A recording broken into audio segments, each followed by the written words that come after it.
काँग्रेस प्रदेशाध्यक्ष नाना पटोले आपल्यासोबत आहे। पूर्व मुख्यमंत्री मनोज जोशी यांचं निधन झालेलं आहे, कशा प्रकारे श्रद्धांजली द्याल?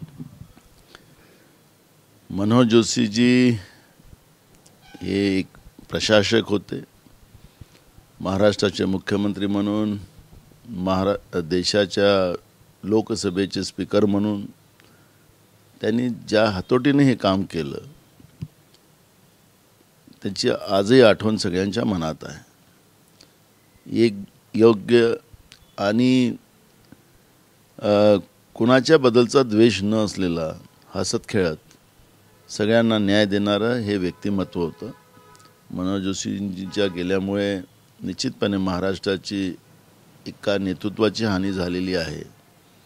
त्याचं दुःख निश्चितपणे महाराष्ट्राच्या जनतेला स्वाभाविक होणं शक्य आहे। काँग्रेस पक्षाच्या वतीनं मी मनोज जोशी यांना श्रद्धांजली वाहतो आणि त्यांच्या मृतात्म्याला सुख आणि शांती मिळो अशी ईश्वरचरणी प्रार्थना करतो आणि त्यांच्या कुटुंबाला हे दुःख सहन करण्याची शक्ती ईश्वर प्रदान करो अशी मी त्यांना श्रद्धांजली वाहतो। श्रद्धांजलीनंतर एक राजकीय प्रश्न, तुतारी चिन्ह जे आहे, निवडणूक चिन्ह शरद पवार गटाला हो वाजवाची तुतारी मिळालेली आहे। बघा, आखरी भाजपसारख्या अत्याचारी व्यवस्थेला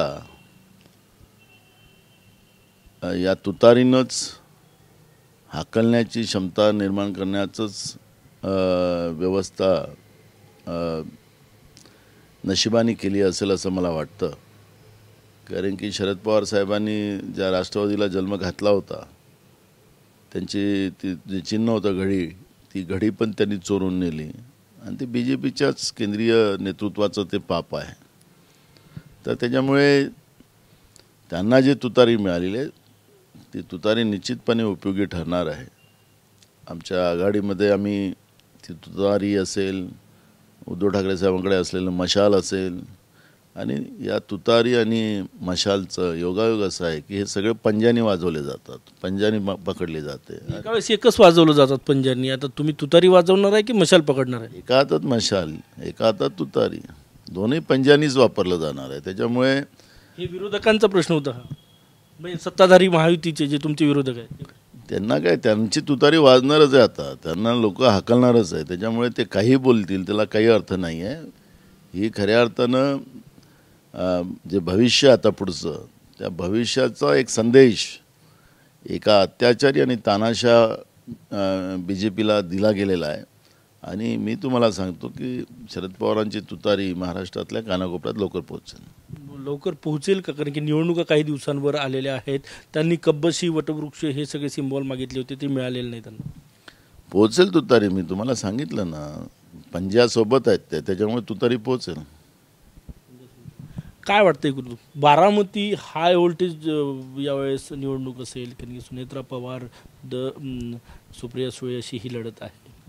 आता हे मीडिया व्यवस्थेतलं एक वातावरण आहे, एकदम सुरू होऊ द्या, आमरसमोर येऊ द्या। त्याच्यामध्ये काँग्रेस, उद्धव ठाकरे, शिवसेना आणि आम्ही मिळून ती जागा शरद पवारांच्या गटाला जिंकवू अशा पद्धतीचा आमचा विश्वास आहे। आपण पाहिलं की परवा बिर्याणीचा कार्यक्रम बारामतीत ठेवला गेला होता अजित पवार गटातून। तर अजित पवार गटाच्या या बिर्याणीच्या कार्यक्रमाला जसंच अजित पवारांनी पवारसाहेबांच्याबद्दल बोलले तर लोक उठून चालले गेले, बिर्याणी पण खाल्ली नाही। तर काय अवस्था आहे त्या दिवशी आपण पाहिलेली आहे। त्यामुळे वातावरण आता जाहिरातीवर चालू आहे। सरकारचं जेवढं काही व्यवस्था, लोकांमध्ये प्रचार, जनतेच्या पैशाची उधळपूट पट्टी हे जाहिरातीच्या माध्यमातून सत्तेमध्ये बसले लोक करतात आहेत। रोज पेपरला, सोशल मीडियाला आणि TVला मोठ्या मोठ्या जाहिराती दाखवूनच त्यांचा प्रचार चाललेला आहे। पण जनभावना ह्या वेगळ्या आहेत आणि निवडणुकीच्या काळामध्ये भाजप आणि त्यांच्या सोबत्यांना महाराष्ट्रातली जनता जागा दाखवल्याशिवाय शांत बसणार नाही। एक विदर्भातला जागाचा फॉर्म्युला 6-2-1-1 असा ठरला महाविकास आघाडीत असं कळतंय, काय फॉर्म्युला आहे विदर्भात? अजून कुठलाही फॉर्म्युला ठरलेला नाही। आमचं 27-28ला आम्ही बसून त्याला फायनल करू. मी पवारसाहेब आणि उद्धव ठाकरे साहेब आम्ही तिघेजण तुमच्या समोर येऊ आणि आम्ही जाहीर करू. अजून कुठलाही महाराष्ट्रातलाच फॉर्म्युला ठरला नाही अजून. किती वाटपावर एकमत झालं 48 पैकी? बघा, सगळ्या जागा 48 जागा या महाविकास आघाडी लढेल आणि प्रकाश आंबेडकर साहेबांना सुद्धा आम्ही सोबत घेतो आहे. ती पण चर्चा चाललेली आहे आणि आमचा विश्वास आहे की प्रकाश आंबेडकर साहेब पण आमच्याबरोबर राहतील. समाजवादी पार्टी आहे, कम्युनिस्ट आहे, शेकाप आहे, अशी सगळे पक्ष मिळून ही महाविकास आघाडी आहे.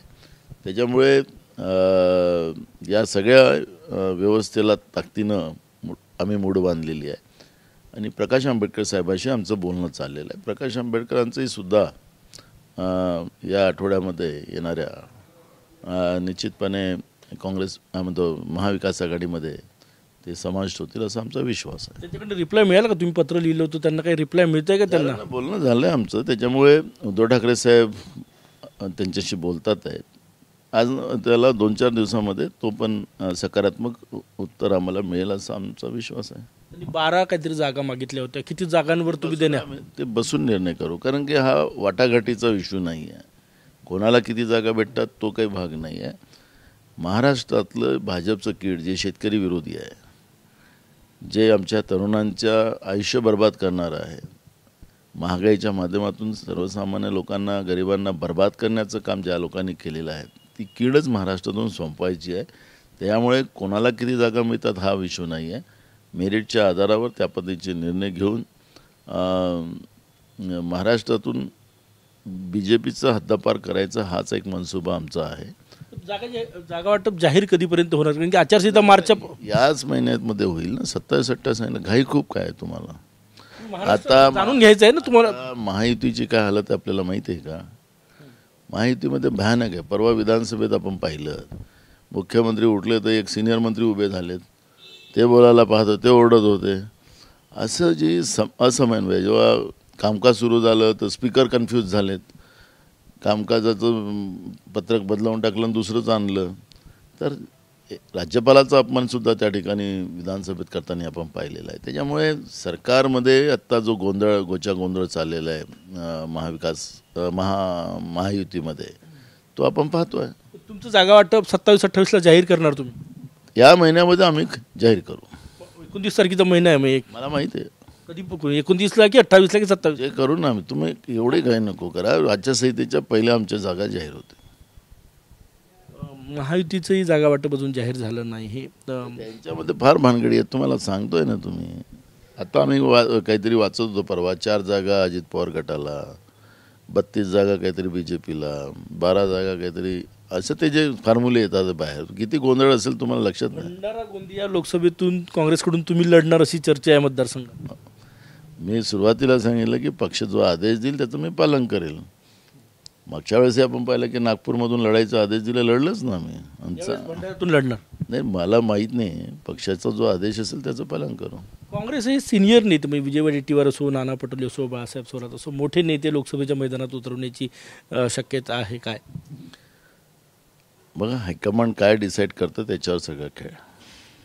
तयारी कशी सुरू आहे निवडणुकांची? एकदम जोरात चालू आहे. आता आम्ही सगळ्या बूथपर्यंत पोचतो आहे. रोज आमचा बूथसोबत संपर्क चाललेला आहे आणि शेवटच्या माणसापर्यंत आम्ही पोचतो आहे. त्याच्यामुळे जिल्हा पातळीवर, तालुका पातळीवर आणि बूथ पातळीवर काय चाललेलं आहे याच्या सगळ्या त्या पद्धतीचं आम्ही रोज इन्स्ट्रक्शन देतो आहे आणि मी स्वतः दौरे करतो आहे. आमचे अनेक नेते दौरे करतात आहे. त्याच्यामुळे काँग्रेसचं तर आहेच वातावरण, आमच्याबरोबर महाविकास आघाडीचं एक लोकांमध्ये विश्वास आहे आणि त्याच्यामुळे महाराष्ट्रातल्या या सगळ्या निवडणुका महाविकास आघाडी जिंकेल.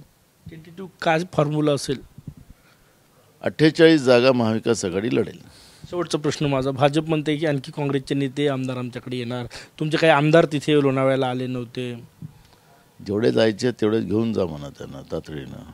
आम्ही आता त्यांना तसा सल्ला देऊ, पण त्यांचे किती आमच्या संपर्कात आहे हे त्यांना अंदाज नाही आहे. मग आम्ही एक हातोडा मारू लोहाराचा, त्यावेळेस यांची जागा यांना दिसेल. त्यामुळे आता त्यांना जेवढं सत्तेच्या जोरावर, सत्तेच्या मस्तीवर जेवढा यांना खेळ खेळायचा खेळू द्या. आम्हाला त्याचा प्रचार करा, पण यांना भाजपवाल्यांना विचारा, सत्तेमध्ये बसलेल्या लोकांना विचारा, हे डाका टाकणं, दुसऱ्या पक्षाचे नेते चोरणं, हा धंदा थांबवून तुम्ही ज्यासाठी लोकांना आश्वासन दिलं होतं की आम्ही शेतकऱ्यांच्या शेतीमालाला भाव देऊ, शेतीचा खर्च कमी करू, शेतकऱ्यांचं कर्ज माफ करू, 2 कोटी युवकांना नोकऱ्या देऊ, 15 लाख रुपये गरिबाच्या खात्यात टाकू, काळा धन, ते काळा धन तर येणं आपल्या घरात भरला सगळ्या भाजपवाल्यांनी, त्याच्यावर मस्ती करता येतात का? ते बोला ना पहिले. महागाई कशी कमी करणार त्याच्यावर बोला ना. हे मोठे मोठे जोरात आवाज.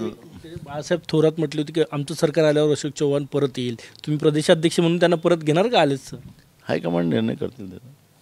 धन्यवाद. कॅमेरामॅन सचिन सायांसह गजानन माटे, TV9 मराठी, नागपूर.